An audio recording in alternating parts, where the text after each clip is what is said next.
تاکہ میری دیوار سیدھی ہو جائے؟ اس نے کہا کہ میں نہیں بیچتا،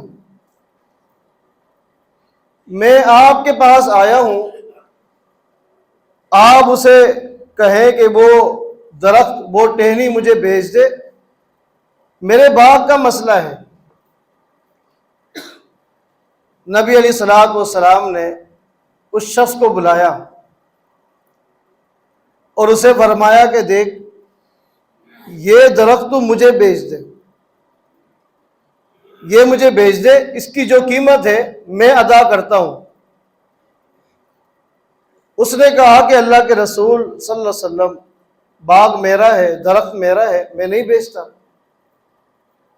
نبی علیہ الصلوۃ والسلام سمجھے کہ شاید یہ مجھے ہبہ کرنا چاہتا ہو، گفٹ دینا چاہتا ہو۔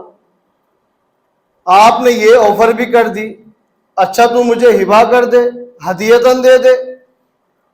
اس نے کہا کہ نہیں، میں نہیں دیتا، ہدیتاً بھی نہیں دیتا۔ نبی علیہ الصلوۃ والسلام نے آخر میں فرمایا کہ چلو، بیچتا نہیں ہے، ہدیہ بھی نہیں دیتا، ایسا کر جنت کے بدلے یہ مجھے درخت دے دے۔ اللہ اکبر، اب تو دے دینا چاہیے تھا نا، جنت کے بدلے درخت کی کیا اوقات ہے؟ قال لا، حدیث میں آتا ہے، مسند احمد کے الفاظ ہیں، اس نے کہا کہ نہیں، میں نہیں دیتا، جنت کے بدلے بھی نہیں۔ نہ بیچنا ہے، نہ ہدیتاً دینا ہے، نہ ہی جنت کے بدلے یہ درخت دے رہا ہے۔ اب آپ مجھے بتائیں کہ اس سے بڑا بھی کوئی بخیل ہو سکتا ہے؟ ایک طرف جنت کعرضها السماوات والارض، جس جنت کی چوڑائی یہ 7 زمینیں 7 آسمانوں کے برابر ہے، کتنی بڑی جنت ہے۔ جنتیوں کے بارے جہاں کہیں بھی قرآن کریم میں ذکر ہوتا ہے، ساتھ یہ بھی الفاظ آپ پڑھیں گے یا سنیں گے، خالدین فیہا، جنت میں جائیں گے گھنٹے 2 گھنٹوں کے لیے، سال 2 سال کے لیے، صدیاں 2 صدیوں کے لیے نہیں، خالدین فیہا ابدا، ہمیشہ کے لیے۔ اس جنت کے مقابلے میں اس درخت کی کیا اوقات ہے؟ اب سوچیں کہ اس سے بڑا بھی کوئی بخیل ہوگا جو جنت کے بدلے اپنا دنیاوی معمولی سا ایک درخت نہ دے دے۔ اور یہی بات لفظ بخیل جو میں نے استعمال کیا ہے اپنی طرف سے نہیں، نبی علیہ الصلوۃ والسلام فرماتے ہیں ما رأیت ابخل، اللہ اکبر، اس سے بڑا بخیل میں نے نہیں دیکھا کہ جو جنت کے بدلے بھی نہ دے، اس سے بڑا بخیل میں نے نہیں دیکھا۔ ہاں، ایک شخص ہے جو اس سے بھی بڑا بخیل ہے، الا الذی ہوا، اس سے بھی بڑا بخیل وہ ہے جو سلام نہیں کرتا، سلام میں پہل نہ کرے، سلام کا جواب نہ دے، وہ اس سے بھی بڑا بخیل ہے جو جنت کے بدلے اپنا درخت نہیں بیچتا، اس سے بھی بڑا بخیل ہے۔ عزیز ساتھیو، سلام کی بڑی اہمیت ہے۔ جب اللہ تعالیٰ نے ہمارے باپ سیدنا آدم علیہ السلام کو پیدا فرمایا، صحیح مسلم کی حدیث ہے، نبی علیہ السلام فرماتے ہیں لما خلق اللہ آدم علیہ السلام، جب آدم علیہ السلام کو اللہ نے پیدا کیا، یہی حکم دیا کہ جاؤ فلاں جگہ پر فرشتوں کی ایک جماعت بیٹھی ہے، وہاں جا کر ان کو سلام کرو، فسلموا، سلام کرو، اور ساتھ فرمایا اللہ نے غور سے سننا وہ آپ کے سلام کا جواب کیا دیتے ہیں، غور سے کان لگا کر سننا۔ آدم علیہ السلام نے حکم کے مطابق گئے اور سلام کیا، السلام علیکم، فرشتوں نے جواب میں کہا السلام علیکم ورحمت اللہ، آ کر بتلا دیا، اے اللہ، فرشتوں نے جواب میں یہ کہا ہے، یہ میں سن کے آیا ہوں۔ سیدنا آدم علیہ السلام کو اللہ فرماتا ہے آدم، یہ تحفہ ہے تیرے لیے اور قیامت تک آنے والی تیری پوری اولاد کے لیے. یہ خالی آدم علیہ السلام کے لیے نہیں، اس دور کے لیے نہیں، قیامت تک کے لیے یہ تحفہ ہے. شریعتیں تبدیل ہوتی رہی، لفظ سلام، سلامتی، دعا، یہ تحفہ کس کی طرف سے؟ اللہ کی طرف سے. یہ تحفہ دنیا میں بھی ہے. نیک لوگوں کی روح قبض کرنے کے لیے جب فرشتے آتے ہیں ان کو بھی آ کر سلام کرتے ہیں، ان کو بھی آ کر سلام کرتے ہیں. اس کے بعد قیامت کا دن جنت میں داخلہ ہوگا. اللہ تعالی ہم سب کو نصیب فرمائے اور بغیر حساب کتاب کے جنت عطا کر دے. جب جنت میں داخلہ ہوگا وہاں بھی فرشتے دروازے پر کھڑے ہوں گے اور کہہ رہے ہوں گے سلام علیکم طبتم فادخلوها خالدین، تم پر سلامتی ہو. لفظ السلام یہ اللہ کا نام ہے، اللہ کے ناموں میں سے ایک نام ہے. آج اگر ہم اپنے دلوں سے نفرتیں ختم کرنا چاہتے ہیں سلام کو عام کرنا شروع کر دیں. اس لیے کہ نبی علیہ السلام فرماتے ہیں والذی نفسی بیدہ، لوگوں مجھے اس ذات کی قسم جس کے ہاتھ میں محمد کی جان ہے صلی اللہ علیہ وسلم، لا تدخلوا الجنت حتی تؤمنوا، تم اس وقت تک جنت میں داخل نہیں ہو سکتے جب تک تمہارے دلوں میں ایمان پیدا نہ ہو جائے. ولا تؤمنوا حتی تحابوا، اور ایمان اس وقت تک نہیں آ سکتا جب تک دلوں سے نفرتیں، عداوتیں، حسد، بغض، کینہ نکل کر آپس میں بھائیوں کے لیے محبتیں پیدا نہ ہو جائیں. ایمان بھی داخل نہیں ہوتا.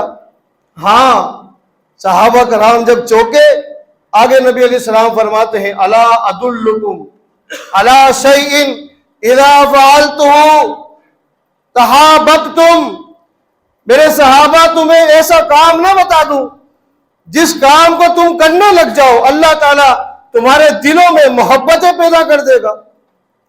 صحابہ کرام نے کہا اللہ کے رسول ضرور بتلائیں. نبی علیہ السلام فرماتے ہیں افشوا السلام بینکم، آپس میں سلام کرنا شروع کر دو.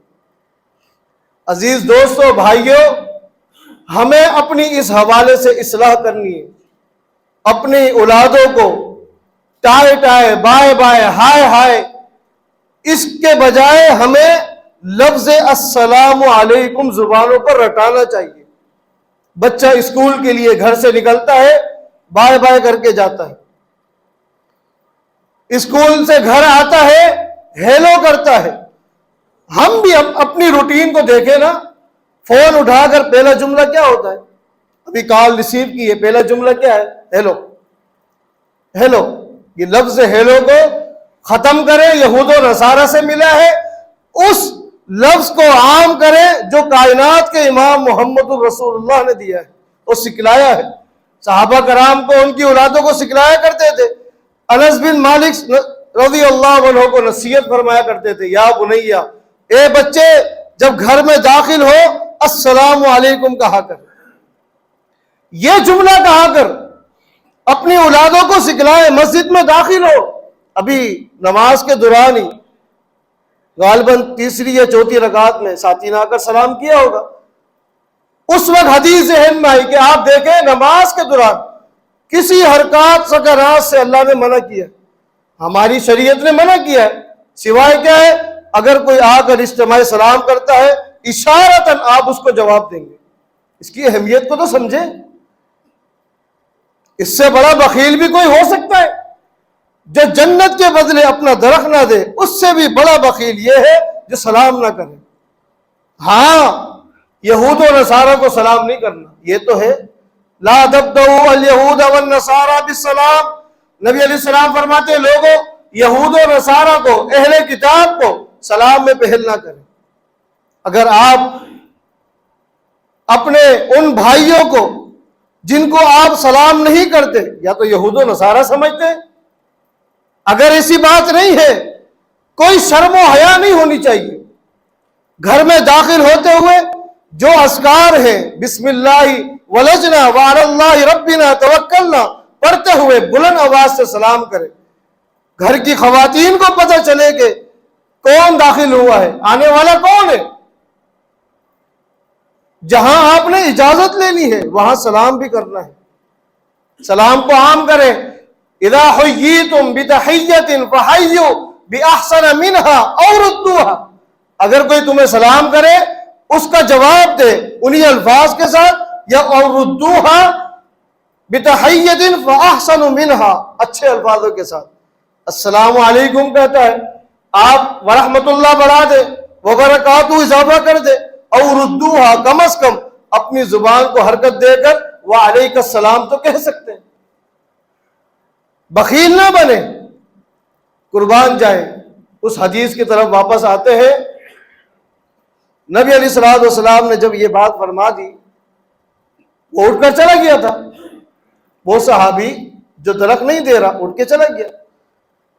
حدیث میں آتا ہے کہ ایک صحابی اٹھے، مجلس سے اٹھے اور اس کے پیچھے چل دیے، اس کے قریب پہنچے، اس کو کہا کہ آپ مجھے جانتے ہیں، میرا نام کیا ہے؟ اس نے کہا کہ آپ کو کون نہیں جانتا، آپ کا نام ابو دحدہ ہے رضی اللہ، اس کے علاوہ بھی کچھ جانتے ہو؟ جی ہاں، آپ کا مدینہ میں مشہور باغوں میں ایک باغ آپ کا بھی ہے، درختوں کا باغ ہے، اس کے علاوہ کچھ جانتے ہو باغ کے حوالے سے؟ جی ہاں، آپ کے باغ میں 600 کھجوریں ہیں، 600 درخت ہیں، اس کے علاوہ کچھ جانتے ہو؟ جی ہاں، آپ نے ان درختوں کو سیراب کرنے کے لیے کئی ایک کنویں کھدوا چکے ہو، کئی ایک کنویں ہیں، ایک دو نہیں، اس کے علاوہ کچھ جانتے ہو؟ کہتا ہے جی ہاں، ان تمام کنووں کا پانی بالکل میٹھا ہے، یہی وجہ ہے آپ کی کھجوریں مدینہ میں سب سے عمدہ ہے، اس کے علاوہ بھی کچھ جانتے ہو؟ اس نے کہا جی ہاں، آپ نے اپنے باغ کے اندر اپنا عمدہ محل بنا چکے ہو، بہترین گھر ہے، عظیم مکان ہے، عمدہ محل ہے اپنے باغ کے اندر۔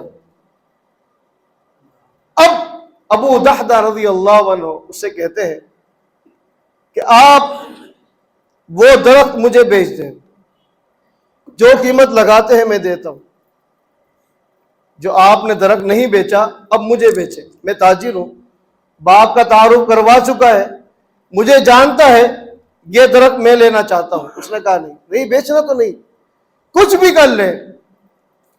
اس نے کہا آپ جو قیمت مانگیں گے میں دینے کے لیے تیار ہوں، اگر تو نے ضد ٹھانی ہے کہ درخت نہیں بیچنا، میں نے بھی ضد کی ہے درخت خریدنا ہے۔ اب اکثر دیکھا ہوگا جان چھڑانے کے لیے کچھ بھی ریٹ دکاندار بتا دیتے ہیں۔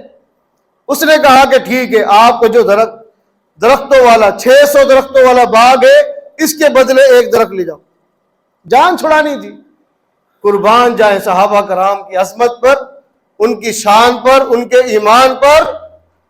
ابو دحدہ کہتے ہیں رضی اللہ عنہ مجھے سودا منظور ہے، سودا منظور ہے، 600 درختوں والا باغ اس کے بدلے یہ درخت، سودا کر لیا۔ وہاں باغ میں جو گئے سو گئے۔ نبی علیہ الصلوۃ والسلام کی مجلس میں آتے ہیں اور آ کر کہتے ہیں اللہ کے رسول صلی اللہ علیہ وسلم، وہ جو درخت آپ نے اسے آفر کی تھی، اگر میں آپ کو وہ درخت لا کے دے دوں میرے لیے کیا حکم ہوگا؟ آیا وہی بشارت ہے، اس کے بدلے جنت ملے گی؟ نبی علیہ السلام نے یقیناً فرمایا ہوگا ابو دادا تیری بس کی نہیں، جب اس نے مجھے نہیں دیا تو تجھے کیا دے گا؟ بہرحال اختتام اس بات کا یہ ہوا، ابو دحدہ رضی اللہ عنہ کہتے ہیں اللہ کے رسول وہ درخت میں نے خرید لیا ہے اور میں اللہ کی رضا کے لیے، جنت کے حصول کے لیے وہ درخت آپ کے حوالے کرتا ہوں۔ عزیز دوستو بھائیو، جنت کا حصول، آخری بات، اس حدیث سے بہت سارے اسباق ہیں۔ اس حدیث سے ایک سبق یہ بھی ملتا ہے، نبی علیہ الصلوۃ والسلام کائنات کے امام تھے، چاہتے اس درخت کو جبراً زبردستی، جس کو آپ گن پوائنٹ کہتے ہیں، نکلوا سکتے تھے، لے سکتے تھے، مروا سکتے تھے، اس لیے کہ ہمارا دین دین عدل ہے۔ ہمارے نبی دنیا میں آئے اسی لیے کہ مظلوم کا ساتھ دے، ظلم کو ختم کرے، عدل و انصاف کو نافذ کرے۔ عدل و انصاف کرنے والا نبی اس طرح کبھی نہیں کرتا۔ ایک سبق یہ بھی ہے سلام کو عام کرے، ایک سبق اس سے یہ بھی ملتا ہے جنت کے حصول کے لیے صحابہ کرام ہر چیز کی قربانی کے لیے تیار ہو جاتے تھے، اور جنت کے مقابلے میں دنیا کی بڑی سے بڑی چیز کو ہے سمجھتے تھے، کمزور سمجھتے تھے، بیکار سمجھتے تھے۔ جنت کے لیے وہ اعمال کریں جس عمل کے بارے آپ کو پتہ چل جائے اس کے بدلے جنت ہے، اس کے بدلے جنت کی بشارتیں ہیں، اس کے بدلے یہ ثواب ہے، یہ اجر ہے۔ اللہ کی قسم ہے اگر یہ مزاج ہمارا بن جائے پھر دنیا کی کوئی چیز ہمیں بڑی نہ لگے، بھاری نہ لگے، ہم دیتے ہوئے کبھی گھبرا ہی نہیں۔ یہ مزاج بنائیے۔ اللہ تعالی ہم سب کو قرآن و سنت کے مطابق عمل پیرا ہونے کی توفیق عطا فرمائے ہے۔ میں یقیناً ایک طالب علم ہوں اور یہ بھی مجھے زیب نہیں دیتا کہ ساتھیوں نے حکماً کہا کہ اس موضوع پر اصلاح معاشرہ، یہ تو علماء کرام کو عنوانات دیے جاتے ہیں۔ بہرحال جو کچھ اس حوالے سے بیان کیا ہے یہ اللہ تعالیٰ کی توفیق ہے، اور کمزور علم میں اگر کوئی کمی کوتاہی رہ گئی ہو وہ میری طرف سے ہے۔ دین اسلام کمزوری سے، کوتاہی سے، غلطیوں سے پاک ہے۔ اللہ تعالیٰ ہم سب سے راضی ہو جائے، اللہ تعالیٰ ہمارے گناہوں کو معاف فرمائے، اللہ تعالیٰ اس مرکز کو تا قیامت آباد فرمائے۔ اللہ تعالیٰ سے دعا کرے اللہ الہ العالمین اس مرکز کے آباد کرنے والے لوگوں کے گھروں کو اللہ تعالیٰ آباد فرما دے۔ اقول قولی ھذا استغفر اللہ لی ولکم وآخر دعوانا الحمد للہ۔